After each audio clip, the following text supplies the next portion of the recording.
આજની વાર્તા આપણા અંદરના પરિવર્તનથી જ આપણે બદલાશું. મિત્રો, આપણને ખબર છે કે આપણે બદલવા માટેના ગમે તેટલા પ્રયત્ન કરીએ, પણ જો અંદર આપણે પરિવર્તન નહીં કરીએ તો આપણે બદલાઈ નહીં શકીએ. આપણી અંદર જો નકારાત્મકતા હશે તો કોઈ દિવસ આપણે બદલાશું નહીં. એમાં પરિવર્તન કરવું પડે, નકારાત્મકથી હકારાત્મક. એટલે કે નબળી બાબતમાંથી સારી બાબતમાં પરિવર્તન તમે કરો તો જ આપણામાં બદલાવ આવે. સમજો, આ અનુસંધાને એક નાની એવી વાર્તા મારે કહેવી છે. એક ગામની અંદર નજીકમાં એક આશ્રમ હતો અને એ આશ્રમની અંદર વર્ષોથી એક સંત પોતાના અંદરના ભક્તિના સંદર્ભમાં એ પોતે ત્યાં રહેતા. સમાજને ઉપયોગી થતા. કોઈને મુશ્કેલી હોય તો એની પાસે જાય, એને માર્ગદર્શન આપે. એક વખત એ ગામમાંથી લગભગ એક બસ યાત્રા માટે નીકળવાની હતી. એટલે બધાએ ભેગા થઈ અને બધાએ નક્કી કર્યું કે આપણે સંતને પગે લાગી આવીએ. બધા જાય છે, પગે લાગે છે અને બધા કહે છે કે અમે યાત્રા કરવા જઈએ છીએ અને જીવનમાં કંઈક બદલાવ આવે અને કંઈક આપણે સારી રીતે રહી શકીએ, જીવનમાં આપણે સુખી થઈએ, એટલે અમે સૌ યાત્રા કરવા જઈએ છીએ. તમે અમને આશીર્વાદ આપો. એટલે સંતે એમ કીધું કે કંઈ વાંધો નહીં, મારા આશીર્વાદ તમારી સાથે જ હોય અને તમે પણ યાત્રાએ જઈ આવો અને ભગવાનના બધાના દર્શન કરી આવો. દર્શન કર્યા પછી તમે અહીંયા આવી અને જીવનમાં શાંતિથી રહેવાનો પ્રયત્ન કરો. આ મારી તમને આશીર્વાદ છે. પણ મારે તમને એક વાત બતાવી છે. તમારી સાથે તમે એક વસ્તુ લઈ જાઓ મારી, અને એ તમારું રક્ષણ કરશે. એટલે બધાને એમ થયું કે જો આપણું રક્ષણ કરતું હોય તો આપણે એ લઈ જવી જોઈએ. એટલે એને એક થેલીમાં કારેલા ભરી દીધા. એ કે તમે આ કારેલા છે ને તમે સાથે જ રાખજો, એટલે તમને તકલીફ ક્યાંય નહીં પડે. એટલે કે બરાબર છે કે કારેલા છે એક જણાને આપી દીધો. અને પાછું એને એમ કીધું કે આ કારેલા છે એ એક જ જણાએ ઉપાડવા નહીં, થેલી. એક દિવસ એકાએ, બીજા દિવસે, ત્રીજા દિવસે આમ બદલતી રહેવી કે. એટલે કે કંઈ વાંધો નહીં કે. અને એ લોકો બધા યાત્રામાં જાય છે. લગભગ એકાદ મહિના પછી પાછા આવે છે અને પછી આવીને એમ કહે છે કે બધી યાત્રા તમે કરી લીધી? તો કે હા, બહુ સારી યાત્રા થઈ, ભગવાનના દર્શન પણ થયા, ખૂબ આનંદ પડ્યો. પછી સંત એને પૂછે છે કે તમારામાં કંઈ બદલાવ એવો ખરો? એટલે પેલા બધા છે ને એકબીજા સામું જોવા માંડ્યા. એટલે એને એમ કહે છે કે બીજો કોઈ બદલાવ તો દેખાતો નથી.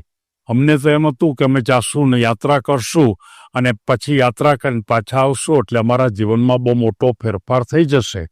પણ એવો કોઈ ફેરફાર તો લાગતો નથી. તો કે કંઈ વાંધો નહીં કે તમારે આવે પછી થશે. પણ મારે તમને એમ કહેવું છે કે તમે પહેલાં જે મેં તમને આપ્યું હતું ને કે કારેલા ભરીને, એ કારેલા ભરેલું છે ને એ તમે આજે એનું શાક બનાવી નાખો અત્યારે, અને એ શાકની પ્રસાદી હું તમને બધાને આપીશ અને પછી આપણે થોડીક વાતું કરશું. એટલે ત્યાંના કોઈ રસોઈયા હશે અને એને એ કારેલાનું શાક બનાવવા માટે કારેલા આપ્યા. બધા શાક બનાવી નાખ્યું. શાક બનાવ્યા પછી બધાને પ્રસાદી આપી અને પ્રસાદી આપી એટલે પછી સંતે પૂછ્યું કે તમને કારેલા કેવા લાગ્યા? કે તો એ કારેલા કડવા હતા. કે તો કે બધા કડવા જ હતા? બધાને કડવા લાગ્યા? તો કે હા, કડવા જ હતા. કે કારેલા, અને કારેલા તો કડવા જ હોય ને. તો કે મારે તમને એમ કહેવું છે કે આ કારેલા તમારી હારોહાર જ હતા? તો કે હારોહાર જ હતા.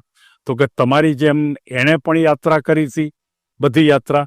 તો કે આ હારોહારી કે અમારે રોજ અમારી પાસે જુદા જુદા વ્યક્તિ પાસે હોય, મંદિરમાં જઈએ તો ભેગું હોય, અને એ રીતે અમે જેમ યાત્રા કરી એમ કારેલા ભલે જળ છે પણ એણે પણ દર્શન તો પ્રભુના કર્યા જ છે. બધી જગ્યાએ. ત્યારે સંત એમ પૂછે છે કે તો પછી કારેલામાંથી કડવાશ કેમ ન ગઈ? ત્યારે બધા એકબીજાનું સામું જોઈ રહ્યા. કે કારેલા થોડા કંઈ સમજે છે, કારેલાને થોડી ખબર પડે છે કે આ આપણે ખરેખર યાત્રા કરવા આવ્યા છે કે આપણા કડવાશ છે, કડવાશને કાઢવા માટે આવ્યા છીએ. એ તો એનું પોતાનું એમ જ રહીએ.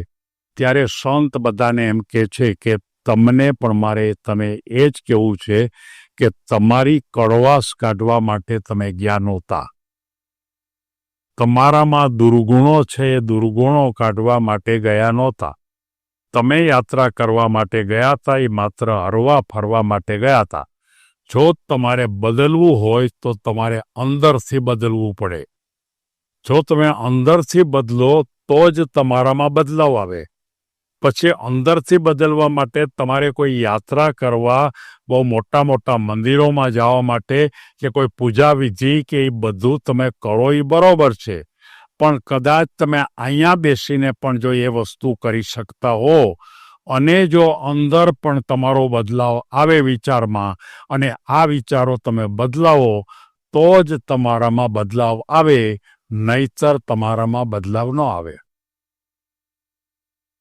મિત્રો, આ સંત આપણને સૌને એમ કહે છે કે જીવનમાં તમે યાત્રા કરો, જુદા જુદા સ્થળ ઉપર જાઓ, પણ એ યાત્રા કરતી વખતે તમારામાં અંદરના જે કડવાશ છે એ કડવાશને કાઢો. તમે ત્યાં એ પ્રકારે પ્રભુનું ભજન કરો, દર્શન કરો, એની સાથે તમે રહ્યો થોડા વખત પૂરતા, પણ અંદરથી તમારી કડવાશ નીકળી જાય એ પ્રભુને તમે આપતા હો, એ ઈશ્વરને આપતા હો. મંદિરમાં તમારી જે નબળી બાબત છે એ ત્યાં મૂકતા આવો. તમે મંદિરમાં જાઓ, પાણીમાં તમે કોઈ ગંગામાં સ્નાન કરવા જાઓ, ત્યારે તમારી અંદર પડેલી કોઈ તમારી ઈર્ષા, અદેખાઈ જે કાંઈ છે એ ત્યાં મૂકીને આવો. તમે તો ભેગા પાછા લેતા આવ્યા બધું, ત્યાં તમે વિચારી ન કરો. ત્યારે એ બધા એમ કહે છે કે તમે અમને આવી વાત કેમ ન કરી? ત્યારે સંતે એમ કીધું કે મેં તમને એ વાત કરી હોત તો પણ તમે કરી ન શકત. એ કરવા માટે તમારે અંદરથી બદલવું પડે. અંદરથી તમને જુસ્સો આવે કે મારે શુદ્ધ બનવું જ, મારે પવિત્ર બનવું જ, મારે જીવનમાં સારું બનવું તો થઈ શકે. આપણે દરરોજ આપણા શરીરને સ્વચ્છ કરવા માટે સ્નાન કરીએ. આપણે સુંદર મજાના કપડાથી લૂછીએ છીએ, પણ આપણા મનને સાફ કરવા માટે કોઈએ મનને સ્નાન કરાવ્યું? મનની કોઈ દિવસ શુદ્ધતા હતી એ કાઢવા માટે તમે પ્રયત્ન કર્યો? ક્યારે એને માટે સારું વિચાર્યું? અને એ તમે જ્યાં સુધી ન વિચાર કરો અને તમારી પોતાની પવિત્રતા, તમે દર્શન કરવા જાઓ, યાત્રા કરવા જાઓ, એ પહેલાં અહીંથી જ જો ચોખ્ખી થઈ ગઈ હોય તો જ તમે ગંગાજીની અંદર તમે વધારે હોય મૂકી શકો, નહીતર ન મૂકી શકો. અને આ વાત સમજાવવા માટે આપણા તમામ મિત્રોને એમ કહે છે કે જીવનમાં સારું બનવા માટે ઘરમાં રહેવાથી પણ, આપણા સમાજમાં રહેવાથી પણ, આપણે જ્યાં નોકરી કરી છે ત્યાં નોકરી કરવાથી પણ, આપણે જ્યાં વ્યવસાય કરી છે ત્યાં વ્યવસાય કરવાથી પણ, આપણે સારા વિચારોને આપણા મનમાં નાખતા રહો અને તમે આપણે ચોખ્ખા થઈ શકીએ. નહીતર કારેલાની જેમ, કારેલાએ બધા જગ્યાએ દર્શન કર્યા, એને ભગવાનને દર્શન કર્યા, તો એની કડવાશ ગઈ નહીં, એમ આપણી પણ કડવાશ જશે નહીં. એમ આ વાર્તા આપણને કહે છે. સૌને